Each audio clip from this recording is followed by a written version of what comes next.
Ezekiel 37 अध्याय में हमने पढ़ा, वहां जो स्थिति है उस स्थिति के बारे में उल्लेख किया गया है। वहां पे हम देखते हैं यहोवा की शक्ति मुझ पर हुई और वह मुझ में अपने आत्मा समा कर बाहर ले गया और मुझे तराई के बीच में खड़ा कर दिया। वो तराई हड्डियों से भरी हुई थी। यह एजेकियल नबी को परमेश्वर के जो शक्ति उसे प्राप्त हुई और अपने आत्मा से उसे भरकर ऐसे स्थान में ले जाके खड़ा किया।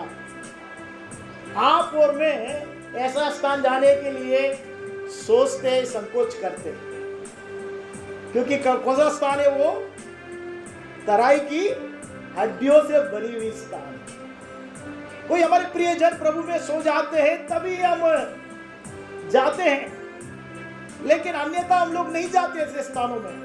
लेकिन प्रभु परमेश्वर यहोवा अपने दास के ऊपर में अपनी आत्मा को उंडेल कर ऐसे स्थान में जाकर खड़ा कर रहा है, ऐसी तराई के बीच में खड़ा कर रहा है जो तराई हड्डियां क्या हो गई है? मरी हुई स्थिति में है। हड्डी मर गई है और हड्डी सूख गई है और ऐसे स्थान में खड़ा किया। मेरे प्रियो, यहूदियों की स्थिति भी ऐसी थी। वो मरी हुई हड्डियों के समान थे। उनकी आशा चली गई थी, उनका विश्वास टूट गया था। कभी कभी हम मसीहत जीवन में जो आशा हम रखते हैं, जो विश्वास हम करते हैं, जो प्रार्थना हम करते हैं, जो निवेदन परमेश्वर के सम्मुख में प्रस्तुत करते रहते हैं और प्रार्थना का जवाब नहीं मिलता, तो हमारी आशा धीरे धीरे जाते हुए पता चलता है और विश्वास टूटने लगता है। तो ऐसी परिस्थिति में इजरायली और यहूदी लोग पाए जाते हैं। कैसी स्थिति में? जो हड्डी भरी हुई हड्डी के समान है, उस तराई में पड़ी हुई है, सूख गई है। जब आशा और विश्वास हमारे अंदर में से हट जाए, हमारी भी स्थिति उस हड्डी के तराई के समान हो जाती है। मेरे प्रियो, जैसे हड्डी में कोई आशा नहीं है, कोई विश्वास नहीं है कि अब मुझ में जीवन आएगा करके। क्योंकि जब हमारे प्रिय मर जाते हैं, प्रभु में सो जाते हैं, हमें आशा नहीं रहती है। हमें यह आशा रहती है जब प्रभु यीशु मसीह दूसरे मान में आएगा तो मुर्दों में से हमारे प्रियजनों को उठाएगा। लेकिन हम लोग क्या करते हैं? उनको जाके दफन कर देते हैं। उनका जीवन संसार में समाप्त हो जाता है। कभी कभी हमारी प्रार्थना भी हम पूर्ण विराम लगा देते हैं। प्रार्थना कर करके जब उत्तर नहीं मिलता है और हमारी आशा जब टूटने लगती है, हमारा विश्वास जाने लगता है, तो हम लोग भी क्या कर देते हैं? पूर्ण विराम लगा देते हैं, फुल स्टॉप लगा देते हैं। बहुत हमने प्रार्थना कर ली है, बहुत निवेदन कर दिया है, अब इसके बारे में हम ना निवेदन करेंगे ना प्रार्थना करेंगे। क्योंकि हमारी जो आशा थी, जो विश्वास था, हमारे धीरे धीरे समाप्त होते जा रहा है। बहुत हमने प्रार्थना की, निवेदन किया, लेकिन ना मेरे जीवन में, ना मेरे परिवार में, ना मेरे कार्य क्षेत्र में, ना मेरे बच्चों के जीवन में मुझे कुछ परिवर्तन या कुछ उन्नति आते हुए दिखाई नहीं दे रहा है। ऐसी परिस्थिति में हम चले जाते हैं। मेरे प्रिय, यहाँ भी एक परिस्थिति है। इस परिस्थिति में प्रभु अपने दास को ले जाकर खड़ा करता है और तीसरे पद में वो बोलता है, तब उसने मुझसे पूछा, यहोवा परमेश्वर ने पूछा, हे मनुष्य के संतान, क्या ये हड्डी जी सकती है? एक सवाल परमेश्वर पूछ रहा है। जो हड्डियों की तराई में तू खड़ा है, हड्डी मर चुकी है, वो हड्डी में जान नहीं है, क्या वो फिर से जी उठ सकता है करके परमेश्वर के संतान एजेकियल नबी से प्रभु पूछ रहा है।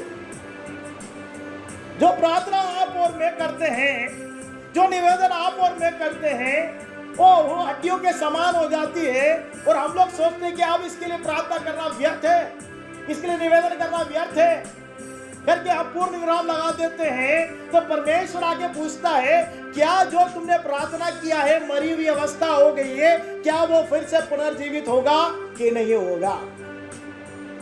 आपका और मेरा जवाब क्या होता अगर परमेश्वर आपसे, मुझसे पूछता? लेकिन यहाँ हम देखते हैं हेजेकियेल नबी बोलता है मेरे प्रियो, क्या कहता है? उसने कहा, मैंने कहा, हे परमेश्वर यहोवा तू ही जानता है। बोलता है कि परमेश्वर आप जानते हो इन हड्डियों का क्या होने वाला है, मुझे कुछ समझ नहीं है। मेरे प्रियो, परिस्थिति अगर हमारे अनुकूल में रहे तो ठीक है, हमारे अनुकूल में ना रहे, हम प्रार्थना करें परिस्थिति बदले नहीं, विपरीत दिशा में चलने लगे, तो आपको और मुझको कैसा एहसास होने लगता है? क्योंकि ऐसी परिस्थिति से आप जरूर गुजरे होंगे या गुजर रहे होंगे, मैं नहीं जानता, प्रभु जानता है और आप जानते हैं।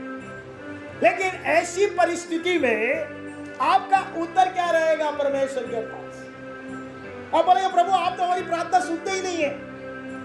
लेकिन इसने ऐसा कुछ नहीं बोला, लेकिन हेजेकियेल बोलता है, हे परमेश्वर यहोवा तू ही जानता है। तब यहोवा परमेश्वर ने कहा, तू भविष्यवाणी कर, हे सूखी हड्डियां यहोवा का वचन सुनो। परमेश्वर यहोवा तुम हड्डियों से यो कहता है, देखो आप तुम में श्वास समाऊंगा और तुम जी उठोगे। तो कह रहा है कि मरी हुई अवस्था है, उस अवस्था में से तुम फिर से जी उठोगे। हो सकता है हमारी प्रार्थना को हमने बुला दिया है, लेकिन परमेश्वर के सम्मुख में आपकी प्रार्थना, आपका आंसू एक कटोरे में रखा हुआ है, आपका प्रार्थना निवेदन रखा हुआ है। मेरे प्रियो, आपने उसमें पूर्ण विराम लगा दिया है, फुल स्टॉप लगा दिया है, लेकिन परमेश्वर कहता है वो आज भी मेरे सम्मुख में जीवित पाई जाती है। आपका आंसू जो आपने बहाया है, प्रार्थना निवेदन चढ़ाया है, वो भी मेरे कुप्पी में रखा हुआ भी जीवित पाई जाती है। आपने प्रार्थना बंद कर दिया होगा, आपकी आशा चली गई होगी, आपका विश्वास टूट गया होगा, लेकिन मेरे सम्मुख में वो उपस्थित है। वो कहता है उससे मैं पुनर्जीवित करूंगा। जैसे यहाँ पर हम देखते हैं मेरे प्रियो कि वो हड्डियों से ये कहे, देख मैं आप तुम में श्वास समाऊंगा, तुम जी उठोगे। परमेश्वर की श्वास जब उस हड्डियों में आने लगती है, वो जीवित हो जाती है। मेरे प्रियो, 2 साल से हम लोग हम अकेले नहीं, हमारा देश अकेले नहीं, पूरा संसार जिस संघर्ष से जा रहा आप जानते हैं, श्वास का संघर्ष है। कोरोना के कारण लोगों को श्वास लेने में दिक्कतें हैं, तकलीफ है, उसके लिए वो पीड़ित हो रहे हैं कि उनके अंदर में सांस नहीं चल रही है, उन्हें बहुत दिक्कत हो रहा है, बहुत तकलीफ हो रही है। वो जब कोरोना हो जाता है, ऐसे लोगों से जब हम मिलते हैं, मिलना तो कोई चाहता ही नहीं, क्योंकि उनको मिलेंगे तो हमको हो जाएगा करके हमारे अंदर में क्या आ जाता है, एक भय आ जाता है। लेकिन जो प्रिय हमारे मेडिकल में कार्य करने वाले जो लोग उनको देखते हैं, वो बताते हैं कि वो कितने दिक्कत में हैं, क्योंकि श्वास के विरोध में शत्रु का बड़ा प्रहार है मेरे प्रिय। और हमारे मेडिकल प्रिय लोग जो लोग होंगे, शायद मेडिकल में कार्य करने वाले लोग, मेरे प्रियो आपको मैं बताता हूं, यह जीवन का श्वास परमेश्वर के पास था। वो जीवन का श्वास परमेश्वर बोलता है इस सूखी हुई हड्डियों में आएगी, वो फिर से जी उठेगी।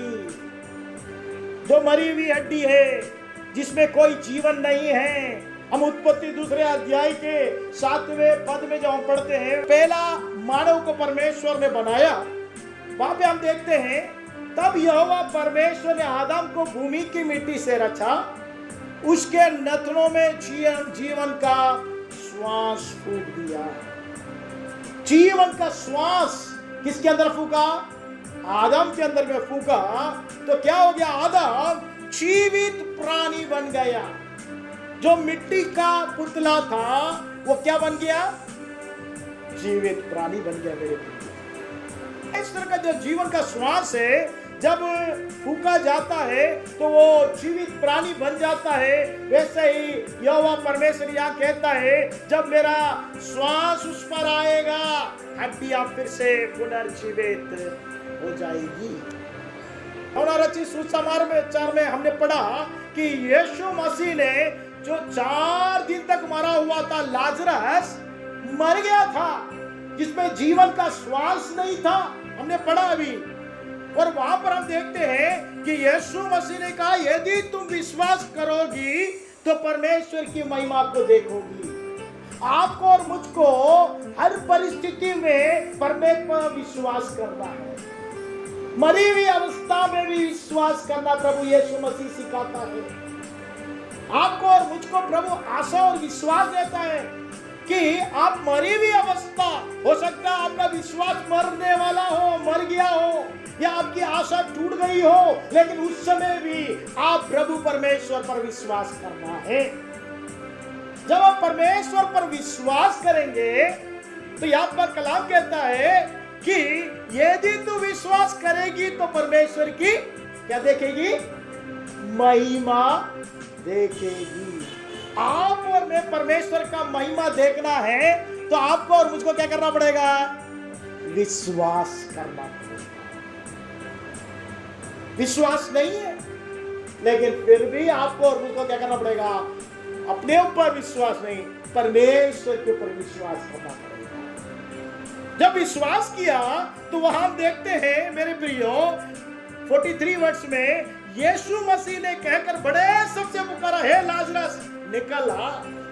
4 दिन तक मरा हुआ था, कफन से हाथ पांव बांधे हुए निकल के आ गया। मरी हुई अवस्था में फिर से क्या आ गया? सामर्थ आ गया। मेरे प्रियो अगर आप विश्वास करेंगे आपके लिए कोई कार्य असंभव नहीं होगा। विश्वास करने वाले के लिए सब कार्य संभव है, लेकिन हर परिस्थिति में हमें विश्वास करना है। अगर हमारी प्रार्थना सुन ली जाए तो भी विश्वास करना है, अगर प्रार्थना सुनी नहीं जाए तो भी क्या करना है? परमेश्वर पर विश्वास करना है। हम लोग क्या करते हैं, आप और मैं क्या करते हैं, जब प्रार्थना सुनी जाती है तो बहुत विश्वास रहता है हमारे अंदर में, और जब हमारी प्रार्थना सुनी नहीं जाती है, हमारी विनती सुनी नहीं जाती है, हमारा विश्वास डगमगाने लगता है।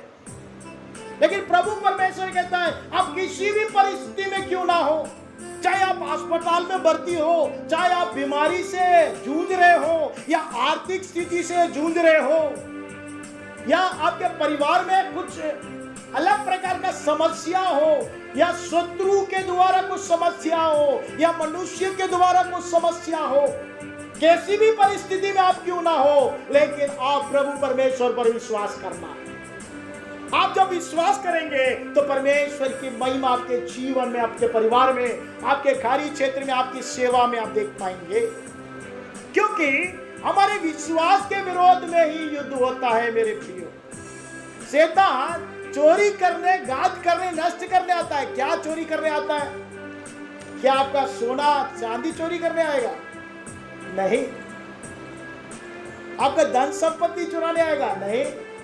आपके अंदर में जो विश्वास है परमेश्वर के प्रति, उस विश्वास को चुराने के लिए आता है, वो विश्वास को घात करने के लिए आता है, वो विश्वास को नष्ट करने के लिए आता है। वो बताता है कि देखो तुम कितना विश्वास करती हो, कितना प्रार्थना करते हो, कितना भरोसा करते हो, कितना आशा रखते हो, लेकिन जो प्रार्थना तुम करते हो तुम्हारा परमेश्वर नहीं सुनता है, उसका उत्तर तुमको नहीं मिल रहा है। तो धीरे धीरे आपके अंदर में क्या लेके आने की कोशिश करता है? परमेश्वर के प्रति संदेह को, अब विश्वास को लाने की कोशिश वो करता है। वो आपके अंदर से विश्वास को चुराना चाहता है, विश्वास को घात करना चाहता है, विश्वास को नष्ट करना चाहता है। अगर आपके अंदर में विश्वास कम हो जाएगा, आप प्रार्थना करना बंद कर देंगे, संगति में आना बंद कर देंगे, वचन पढ़ना बंद कर देंगे, प्रभु की ओर देखना बंद कर देंगे। वो चाहता है कि आपको प्रभु से दूर कर दे। उसके लिए एक ही तरीका है, आपके अंदर का विश्वास को चुरा ले। आपके विश्वास को घात कर दे, आपके विश्वास को नष्ट कर दे, जिसके द्वारा आप परमेश्वर से क्या हो जाओगे, विमुख हो जाएंगे। अगर परमेश्वर पर अगर विश्वास करेंगे तो परमेश्वर की महिमा को हम लोग देख पाएंगे मेरे प्रियो। और हम देखते हैं कि जब एक मिट्टी में परमेश्वर का सांस आया तो जीवन पाया, वैसे ही एक मुर्दा लाजरस मरा हुआ था, परमेश्वर के वचन के द्वारा वो पुनर्जीवित हो गया। एक और प्रकाशित वाक्य 11वां अध्याय हम पढ़ते हैं, 11वां अध्याय के 11वां पद निकालिए। प्रकाशित वाक्य 11वां अध्याय का 11वां पद, वहां पर दो नबी के बारे में बताया गया है, भविष्यवक्ता के बारे में बताया गया। देखिए उनको क्या करते हैं कि उसको ऊपर में वो परमेश्वर की गवाही दे रहे, प्रभु की गवाही दे रहे हैं, और अंतर्लोक से निकला हुआ पशु उनको कुंड से निकलकर उनको मार डालता है, और वो 3.5 दिन तक क्या नहीं करते हैं, उसको दफनाते नहीं। हमारे प्रियजन जब मर जाते हैं, प्रभु में सो जाते हैं, हम लोग क्या करते हैं, बड़े आदर के साथ ले जाकर कब्रिस्तान में ले जाकर उनको दफनाते हैं। लेकिन ये जो प्रियजन, जो प्रभु के भक्त लोग हैं, जो पशु ने मार दिया, प्रकाशित वाक्य 11वां अध्याय में हम पढ़ते हैं, 11 के ऊपर पद में जब पढ़ते हैं तो वहां पर लिखा गया कि उसको क्या कर दिया, मार दिया, और क्या कर दिया, उनको 3.5 दिन तक क्या नहीं किया, दफनाया नहीं। तो टेलीकास्ट किया जा रहा संसार भर में कि ये दो लोग जो संसार को बहुत विपत्ति की भेज रहे थे, उनको टेलीकास्ट किया है संसार में। यहाँ पर देख रहे हैं, और लिखा है 11वां पद में, परंतु 3.5 दिन के बाद, 3.5 दिन तक उनको दफनाया नहीं गया। वहां पर लिखा गया प्रभु के कलाम में, 3.5 दिन के बाद परमेश्वर की ओर से जीवन का श्वास उनमें बैठ गया, और वे अपने पांव में बल खाकर खड़े हो गए। आमीन। उन्हें क्या हो गए, जो मुर्दे थे, जब उनके अंदर में श्वास आ गया तो वो फिर से पुनर्जीवित हो गए। अगर हम प्रभु में हैं, मर भी जाएंगे, प्रभु हमें फिर पुनर्जीवित करेगा। वो आशा और विश्वास हमारे अंदर में है। इसलिए मौत में लोग जैसे रोते हैं, बिलखते हैं, ऐसे हम बिलखते नहीं हैं, क्योंकि आपको और मुझको आशा है, विश्वास है, एक दिन जब प्रभु यीशु मसीह आकाश में आएगा, बादलों में आएगा, हमारे प्रियजन उनके साथ आएंगे। ये प्रियजन लोग फिर से उठकर खड़े हो गए। हम देखते हैं मेरे प्रिय, वैसे यीशु मसीह के बारे में पढ़ते हैं, रोमियो की पत्री 8वें अध्याय के 11वां पद मेरे साथ पलटाइए। रोमियो की पत्री 8वां अध्याय 11वां पद, वहां पर इस बात का उल्लेख है कि यीशु मसीह के बारे में बताया गया है। यीशु मसीह जो आपके लिए, मेरे लिए, हमारे लिए पाप के कारण, अधर्म के कारण, बुराई के कारण, खता के कारण, बलहीनता के कारण, श्राप के कारण कलवारी क्रूस पर चढ़ा और मारा गया, 3 दिन तक कब्रिस्तान में रहा। उसके बारे में उल्लेख है रोमियो 8वें अध्याय के 11 पद में लिखा है। क्या लिखा है? यदि उसी का आत्मा जिसने यीशु को मरे हुए में से जिलाया है तुम में बसा हुआ है, तो जिसने मसीह को मरे हुए में से जिलाया वह तुम्हारी नाशवार देह को भी अपने आत्मा के द्वारा तुम में बसा हुआ है जिलाएगा। कौन है ये?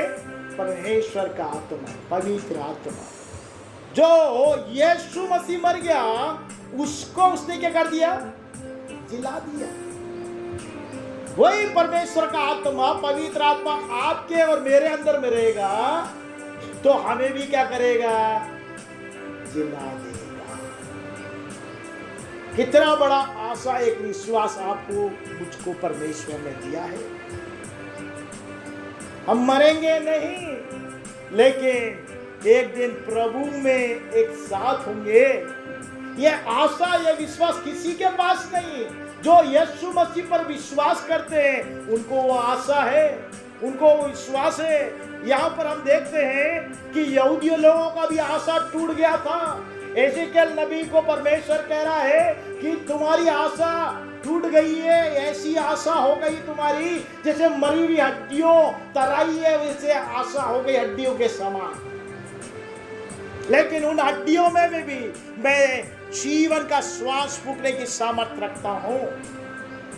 मिट्टी में भी जीवन का श्वास फूकने वाला परमेश्वर, जो दफनाया गया 4 दिन के बाद उसे पुनर्जीवित करने वाला सामर्थ्य परमेश्वर, 3.5 दिन तक जो 2 नबी मरे हुए थे उनमें जीवन का श्वास फूकने वाला परमेश्वर, यीशु मसीह जो 3 दिन तक मरकर कब्र में थे, उनके अंदर जीवन का श्वास फिर से उत्पन्न करने वाला परमेश्वर यदि आपके और मेरे अंदर में है तो निश्चय परमेश्वर हमें क्या करेगा, फिर से पुनर्जीवित का सामर्थ्य देगा।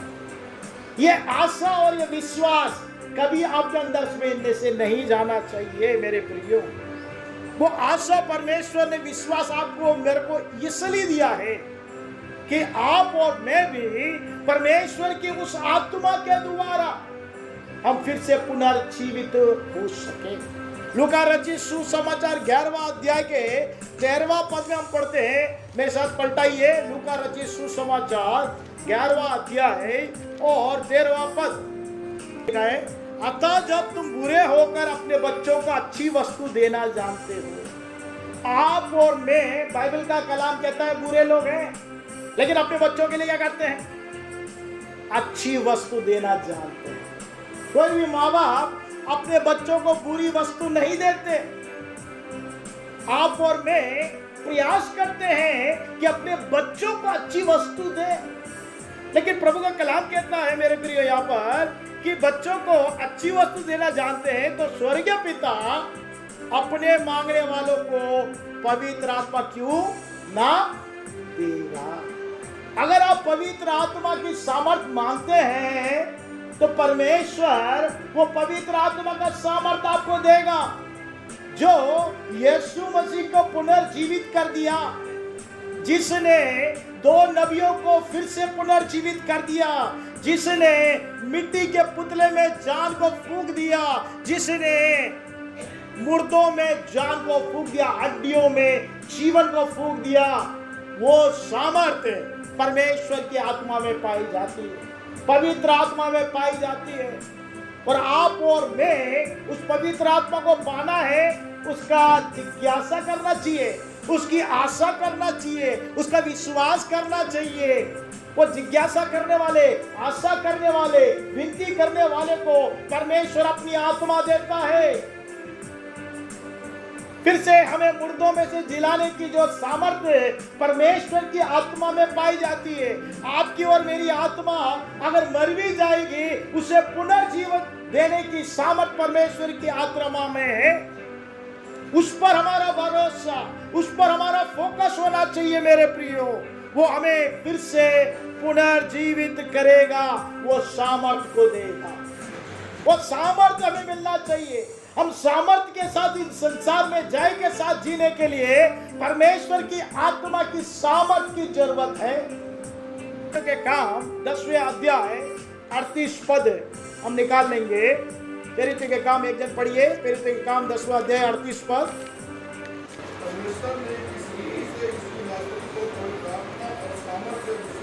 परमेश्वर ने किस रीति से यीशु मसीह को पवित्र आत्मा और सामर्थ्य से अभिषेक किया,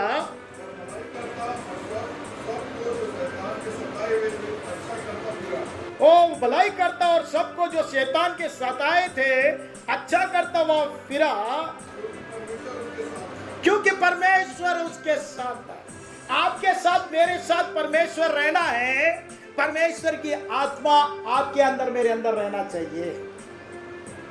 आप भलाई करने वाले बदलना है, सामर्थ्य के कार्य होना है, तो परमेश्वर की आत्मा यीशु मसीह को जरूरत पड़ा मेरे प्रियो।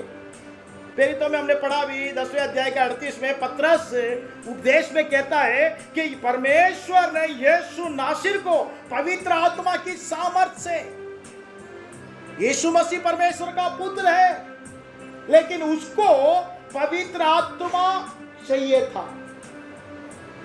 यीशु मसीह को ही पवित्र आत्मा चाहिए, तो आपको और मुझको कितना जरूरत है पवित्र आत्मा की।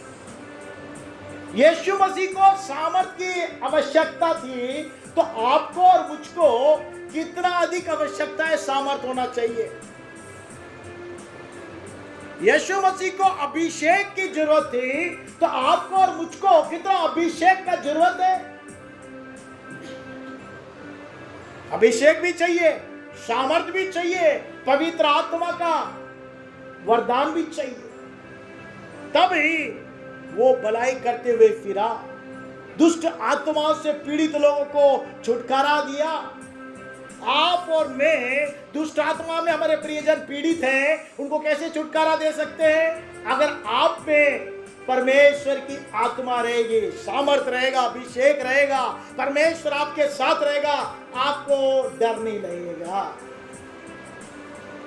आप खुद उसको यीशु के नाम से उस दुष्ट आत्मा को डांटेंगे तो उसके अंदर से निकल जाएगा। तो यीशु मसीह को ही जरूरत थी, तो मैं कहना यह है, यीशु मसीह को जरूरत थी, आपको और मुझको भी बहुत जरूरत है। इसलिए आप और मैं परमेश्वर से मांगना है कि प्रभु तो अपनी आत्मा से मुझे भर दे, अपनी सामर्थ से भर दे, अपने अभिषेक से भर दे, ताकि मैं जय के साथ इस संसार में जो शैतान का साम्राज्य है, जय के साथ जी सकूं। क्योंकि शैतान इतना शत्रु है, इतना धूर्त है, वो चाहता है आपके अंदर में पाए जाने वाले विश्वास को चुरा ले, घात कर दे, नष्ट कर दे, आपको परमेश्वर से दूर कर दे। अगर परमेश्वर के नजदीक आप बने रहना है, तो परमेश्वर की सामर्थ चाहिए, परमेश्वर का अभिषेक चाहिए, प्रत्येक दिन परमेश्वर आपके साथ चलते फिरते रहने का अनुभव होना चाहिए, तभी आप इस संसार में जय के साथ जी पाएंगे। अन्यथा शैतान बड़ा धूर्त है, वो आपके विश्वास को नाश करने के लिए आता है। मेरे प्रिय, आपका विश्वास प्रत्येक दिन जड़ बढ़ करके बढ़ना चाहिए। आप विश्वास के लिए प्रार्थना करना चाहिए। क्या आप लोग प्रार्थना करते? अच्छी बात है, आप अपने लिए प्रार्थना करते हैं, परिवार के लिए प्रार्थना करते, बच्चों के लिए प्रार्थना करते, कलीसिया के लिए प्रार्थना करते, सेवा के लिए प्रार्थना करते, दासों के लिए प्रार्थना करते, अच्छी बात है। लेकिन क्या आप अपने विश्वास में स्थिर रहने के लिए प्रार्थना करते हैं? क्या आप विश्वास में दृढ़ रहने के लिए प्रार्थना करते हैं? क्या आप अपने विश्वास में जड़ पकड़कर बढ़ने के लिए प्रार्थना करते हैं? क्योंकि हमारे विश्वास को घात करने के लिए शैतान प्लान करके रखा है, युक्ति बना के रखा है। लूका रचित सुसमाचार 17 अध्याय के 5वें पद में प्रेरित लोग यीशु मसीह के पास आके कहते हैं, प्रभु यीशु, प्रभु हमारे विश्वास को बढ़ा दे। प्रार्थना कर रहे हैं कि मेरे विश्वास को प्रभु बढ़ा दे। प्रभु भी पत्रस से कहता है कि मैंने तेरे लिए प्रार्थना किया है कि तेरा विश्वास चला ना जाए। मेरे प्रियो, प्रभु भी प्रार्थना करता आपके विश्वास के लिए, आपको भी अपने विश्वास के लिए प्रार्थना करना है। तभी आप आशा और विश्वास परमेश्वर के ऊपर रख सकते हैं, भरोसा और विश्वास परमेश्वर पर दृढ़ रह सकता है। आप परमेश्वर की आत्मा की सामर्थ को प्राप्त करके जय के साथ जी सकेंगे। यहां हमने जैसे देखा कि यीशु मसीह ने भी क्या किया? प्रार्थना किया, पवित्र आत्मा को प्राप्त किया। जब बपतिस्मा लेकर जब जल के ऊपर आया तो उसने प्रार्थना किया तो स्वर्ग खुल गया और कबूतर पवित्र आत्मा के रूप में यीशु मसीह के ऊपर में आया। तो हमें भी प्रार्थना करना चाहिए कि पवित्र आत्मा का सामर्थ हम प्राप्त कर ले। और आखिरी में एक वचन बोलकर मैं प्रार्थना में जाऊंगा। प्रकाशित वाक्य 19वां अध्याय 10वां पद निकालिए, पढ़िएगा कोई एक जन। प्रकाशित वाक्य 19 का 10। करने के लिए उसके पांव पर भी पड़ा। उसने मुझसे कहा, देख, ऐसा मत कर, मैं तेरा और तेरे भाइयों का संगीदार हूँ, जो यीशु की गवाही देने पर स्थिर है। और ईश्वर जी को दंडवत कर, जो यीशु की गवाही और सैनिक क्योंकि यीशु की गवाही भविष्यवाणी की आत्मा है। अगर आप और मैं यीशु मसीह के बारे में गवाही देते हैं, इसका मतलब क्या है? हमारे अंदर में क्या पाया जाता है? भविष्यवाणी की आत्मा पाई जाती है। क्योंकि यीशु मसीह कुंवारी के गर्भ में पैदा हुआ और चलता फिरता रहा और सेवा करता रहा और मर गया और तीसरे दिन जी उठा, फिर से आने वाला है। फिर से आने वाला मतलब क्या है? अभी फ्यूचर टेंस, आने वाले की बात बता रहे हैं। आने वाली की बात कौन बताते हैं? बोलिए ना, कौन बताते हैं? भविष्यवक्ता लोग बताते हैं। यीशु मसीह कुंवारी के घर में पैदा हुआ, वो सब पास्ट है। वो सेवा किया, वो सब पास्ट है। यीशु मसीह सारे जगत के पाप के लिए मर गया, वो सब पास्ट है। लेकिन यीशु मसीह मुर्दे से जी उठकर स्वर्ग जा गया और फिर से आने वाला है, वो फ्यूचर टेंस से आने वाली बातें के बारे में जब आप गवाही देते हो तो आप में क्या पाया जाता है? भविष्यवाणी की आत्मा पाई जाती है। एजेकियल भविष्यवक्ता था, आप भी भविष्यवक्ता है अगर आप प्रभु यीशु मसीह के बारे में गवाही देते हैं। मैंने वही पहले से कहा, अगर आप इस किताब से हैं तो मेरे पास एक बहुत बड़ा सुंदर सा एक अमूल्य जीवन के बारे में एक पत्री है, इसको आप जाके दे दे, भाई आपका जीवन बड़ा अमूल्य है, इसको पढ़ लेना। यह यीशु मसीह के गवाही के बारे में है, उसका जीवन के बारे में बताया गया है। उसका जीवन बदल जाएगा, उसके लिए आप प्रार्थना कर सकते हैं, उसको आप दे सकते हैं। मेरे प्रियो, आप एक भविष्यवक्ता बन जाते हैं। एजेकियल नबी को परमेश्वर ने उस गुप्त बात को बताया, प्रकट किया। हम पढ़ते हैं यहाँ पर एजेकियल नबी की किताब में हम पढ़ते हैं कि उस गुप्त बात को प्रकट किया और बात को प्रकट करने के बाद वहां पर हम देखते हैं आगे, जब हम 12वां पद में हम देखते हैं, लिखा है कि देख मैं तुम्हारी कब्रें खोलकर तुमको उनसे निकालूंगा और इजराइल के देश में पहुंचाऊंगा। प्रभु कहता है कि तुमको निकालूंगा, जहां तुम गुलामी में हो, बंदिश में हो, इस अंधकार की शक्तियों के बंधे हुए हो, उसमें से मैं तुम्हें छुड़ाऊंगा। इस संसार से मैं तुम्हें छुड़ाऊंगा। एक हमारा सिय्योन देश है, उसको मैं जो तैयार कर रहा है, उस देश में मैं तुम्हें लेके जाऊंगा। यह आशा, एक विश्वास परमेश्वर आपको देता है। आप जय के साथ छीना है इस संसार में और प्रभु के साथ जी के प्रभु के साथ हम उठा लिए जाना है। मेरे प्रिय, ये आशा, ये विश्वास परमेश्वर आपको देता है। यहां पर उनको दिया जा रहा है और आगे 13 पद में लिखा है, जब मैं तुम्हारी कब्रें खोलूंगा, तुम उनमें से निकालूंगा, तब मेरी प्रजा हो के लोग तुम जान लोगे कि मैं यहोवा। आप जान लोगे जब निकाले जाओगे। हो सकता है किसी बंदिश में आप बंधे हुए हैं। प्रभु का कलाम कहता है अभिषेक आपके जुओं को तोड़ेगा, आपके बंधनों को फाड़ डालेगा। कोई भी बंधन में क्यों ना बंधे हो, अगर परमेश्वर का अभिषेक, परमेश्वर की सामर्थ, परमेश्वर का वचन, परमेश्वर की अभिषेक और पवित्र आत्मा आपके ऊपर उतरेगा, सारे बंधन खुल जाएंगे। अभिषेक बंधनों को खोलता है।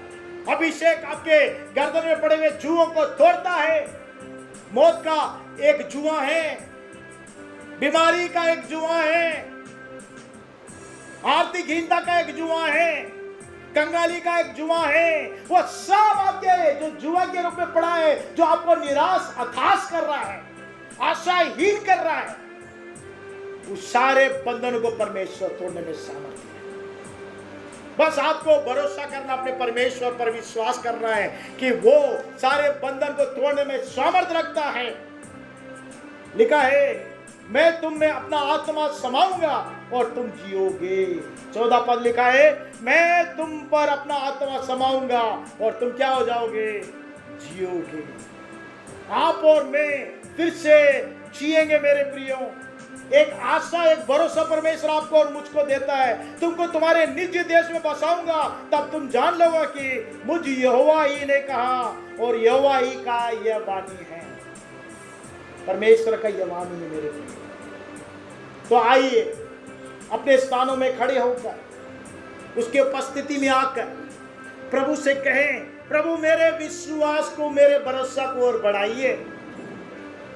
वो हड्डी जो मरी हुई हड्डियों के समान मेरी भी आशा और मेरा भी विश्वास, मेरा भी भरोसा वो मरी हुई हड्डियों के समान हो गया।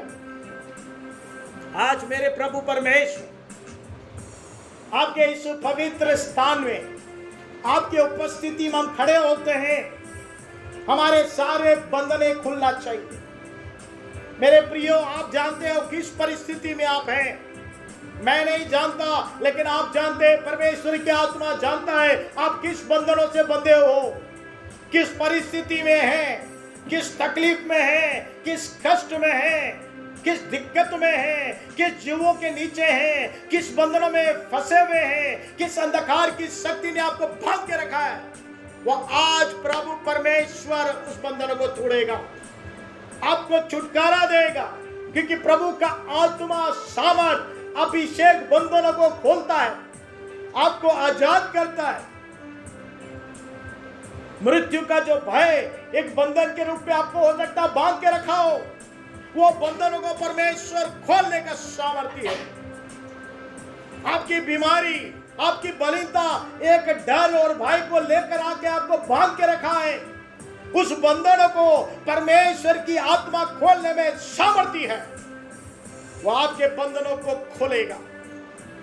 आप अपनी आंखों को बंद करके उस परमेश्वर की ओर मन को लगाएं और प्रभु से आप बात करें कि प्रभु मेरी परिस्थिति मैं जानता हूं, मेरा परिवार जानता है। कभी कभी मेरी पत्नी मेरी परिस्थिति नहीं जानती, मेरा पति मेरा परिस्थिति नहीं जानता, मेरे माँ बाप मेरे परिस्थिति नहीं जानते, लेकिन आप मेरे परिस्थिति को जानते हैं। आपकी परिस्थिति में एक बदलावट परमेश्वर लेकर आना चाहता है, एक छुटकारा देना चाहता है। मरी हुई हड्डियों में वो अपनी आत्मा को समाकर पुनर्जीवित करने की सामर्थ्य रखने वाला परमेश्वर, मिट्टी में जीवन का सांस फूंककर उसे चलते फिरते हुए बनाने वाला परमेश्वर, मुर्दों में पड़ा हुआ नबियों को फिर से पुनर्जीवन देकर सामर्थ्य परमेश्वर खड़ा करने वाला परमेश्वर। 4 दिन मरी हुई अवस्था में लाजरस पड़ा था, उसे पुनर्जीवित करने की सामर्थ्य। यीशु मसीह जब कब्र में सोया था, उसको फिर से पुनर्जीवित करने की सामर्थ्य परमेश्वर की आत्मा में पाई जाती है। वो आत्मा हमारे बीच में मंडरा रहा है मेरे प्रिय, वो आपका परमेश्वर का आत्मा आपके बीच में मंडरा रहा है। वो चाहता है आपको भी छुटकारा करे, आप में भी पुनर्जीवन का सामर्थ्य दे, आपको भी ऐसा शक्ति प्रदान करे ताकि आप आज से बढ़कर बड़े कार्य को कर सके, अब से लेकर बड़े कार्य को आप अंजाम दे सके। सेवा में, आपके कार्य में, आपके जीवन में, आपके परिवार में, वो जो भी स्थिति है वो सारी स्थिति से निकास करने के लिए परमेश्वर आपका सहायता करने के लिए आपके बीच में उपस्थित है। वो कभी कलाम से बदलने वाला परमेश्वर नहीं है। उसने कहा जो 2-3 लोग मेरे नाम से एकत्रित होते हैं उनके बीच में मैं निवास करता हूं। आपके बीच में प्रभु परमेश्वर उपस्थित है। आप विश्वास करें कि प्रभु मेरी मरी हुई हड्डियों में, मेरे नसों में, मेरे चमड़ों में, मेरे मांसपेशियों में, मेरे शरीर के भागों में और मेरे जीवन के श्वासों में आप फिर से अपनी आत्मा को उंडेल कर फिर से पुनर्जीवित करने की सामर्थ्य रखते हैं। हो सकता है डॉक्टर ने जो बातें कही है वो सत्य है, लेकिन फिर से पुनर्जीवन देने वाला सामर्थ्य परमेश्वर आपके और मेरे बीच में उपस्थित है। वो मरी हुई अवस्था को फिर से पुनर्जीवित करने की सामर्थ्य रखता है। अगर आप विश्वास करेंगे, आप उस पर भरोसा करेंगे। उसने 22 वक्ता एजेकियल नबी ने विश्वास किया और उसने भविष्यवाणी हड्डियों के ऊपर की, नसों के ऊपर में की, चमड़ों के ऊपर में की, मांसपेशियों के ऊपर में की और जीवन के श्वास के ऊपर में उसने जब भविष्यवाणी किया तो फिर से वो सेना के समान खड़ा हो गया। मेरे प्रियो, आप भी एक सेना के समान, एक सामर्थ्य के सामने खड़े होंगे जब परमेश्वर की आत्मा आपके ऊपर में उतर कर आएगा, आपको सामर्थ करेगा, आपको अभिषेक कर देगा, आपके सारे बंधन को तोड़ देगा। हम अपने हाथों को स्वर्ग की ओर उठाकर प्रभु से कहें, प्रभु मेरे जीवन में वो सामर्थ को दे, मेरे जीवन में वो अभिषेक को दे, मेरे ऊपर में वो जीवन के श्वास की सामर्थ्य जो परमेश्वर की आत्मा मेरे ऊपर में उंडेल, ताकि मैं भी सारे मेरे ऊपर में जो कंधों में, मेरे शरीर में, मेरी देह प्राण आत्मा में, मेरे आर्थिक स्रोत में, मेरे जो बंधन है वो सारे बंधन को मैं तोड़कर आजादी को महसूस कर सकूं, स्वतंत्रता को महसूस कर सकूं, छुटकारे के साथ, आरोग्यता के साथ, जय के साथ इस संसार में मैं जी सकूं। बड़े नम्रता के साथ स्वर्ग की ओर अपनी आंखों को लगाते हुए हाथों को उठाए, अब किसी मनुष्य के सामने नहीं, ये स्वर्ग का परमेश्वर जो आपसे बात कर रहा है उसकी वाणी है। आप मरी हुई अवस्था को वो पुनर्जीवित करने वाला सामर्थ्य, आपकी परिस्थिति को बदलने की सामर्थ्य उसके अंदर। आज इस वक्त जो प्रिय जनों ने अपने हाथों को उठाया मेरे प्रभु जी, वो किसी भी परिस्थिति में क्यों ना हो, वो सारी परिस्थिति को बदलने की सामर्थ्य आपके अंदर में पाया जाता है। उनके हड्डियों में, उनके मांसपेशियों में, उनके नसों में, उनके चमड़ों में, उनके देह प्राण आत्मा में एक छुटकारा को महसूस कर सके, चंगाई को महसूस कर सके, सामर्थ को महसूस कर सके, हर एक बंधन है उनके खुल जाए। आजादी के साथ तेरे नाम की महिमा के लिए खड़े होकर, एक सेना के रूप में खड़े होकर तेरे नाम की महिमा के लिए जी सके और तेरा गवाही को देखकर और बहुतों को तेरी ओर लेकर आ सके। आए हुए हर एक बच्चों के लिए, जवानों के लिए, बड़े बुजुर्गों के लिए, प्रभु संचालित करने वाले प्रिय जनों के लिए, हर एक तेरे दास दासी के लिए हम प्रार्थना करते, सब पर तेरा अनुग्रह तेरी दया प्रकट होने के लिए हम प्रार्थना करते हैं। जो बलहीन है उनके सारी बलहीनता को दूर कर, बलहीन को बल देने वाला परमेश्वर, सामर्थ्यहीन को सामर्थ्य देने वाला परमेश्वर, बंदिश में रहने वाले, बंधन में रहने वालों के बंधनों को तोड़ने वाला परमेश्वर, आज भी प्रभु तू जीवित है। पुनर्जीवन की सामर्थ्य के अंदर में कार्य करना तेरे दया के हाथों में समर्पित कर, आए हुए तेरे प्रिय जनों को तेरे हाथों में समर्पित करते हैं। इस प्रार्थना को मुक्तिदाता यीशु मसीह के नाम से मांगते हैं, सुनो ज्ञान कर पिता, आमीन।